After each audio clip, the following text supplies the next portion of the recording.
Hey Astros fans, welcome to today's edition of Extra Innings, the Astros Fans UK next day recap on Astros ball games. Game 93, Astros 2, Guardians 4. Let's get right into the big talking points from a grim loss to confirm a miserable series sweep defeat with 3 up, 3 down. 3 up. Leading off, Brandon Walter. It was another excellent start for Walter, and in pitching 6 innings for just 2 runs on 2 hits with 0 walks and 7 strikeouts, retiring 17 batters in a row, he can consider himself enormously unfortunate to be on the losing side here. The Guardians ambushed Walter in the first for back-to-back scooped, golfed shots lifted into the Crawford boxes, but honestly they weren't even bad pitches. Walter has shown a lot of worth since being called up, and with the right offensive support will get us a number of wins.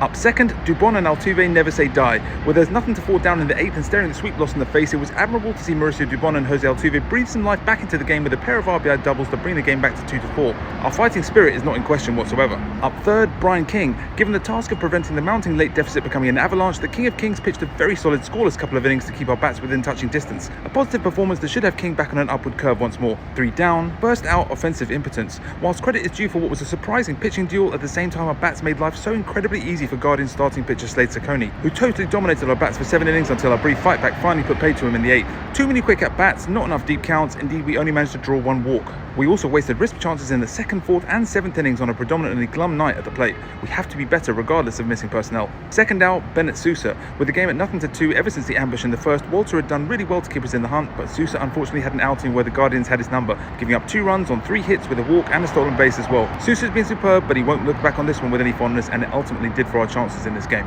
Third out, Astros medical department. When our bats struggle, a lot of fans like to point fingers largely unrealistically at our hitting coaches. However, with our continuing problem of injured players re-injuring themselves upon attempting to return, the heavy criticism of the Astros medical department would appear a lot more justified.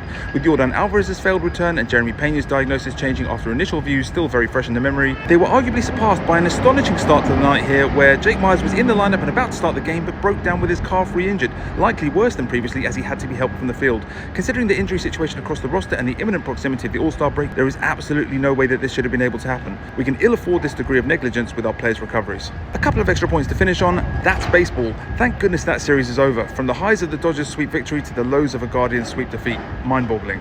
And rest and reset. A very welcome day off is up next, and a good chance to flush that series from memory while getting ready for our final series before the All-Star break. 3 games versus the Texas Rangers. What a way to finish it, and what a big series for us to respond in. That's it for today's Extra Innings, the next day recap. Let me know your takes on the loss and the series sweep defeat in the comments. Make sure you're following at Astros Fans UK on all platforms, and I'll catch you soon for the next edition of Extra Innings.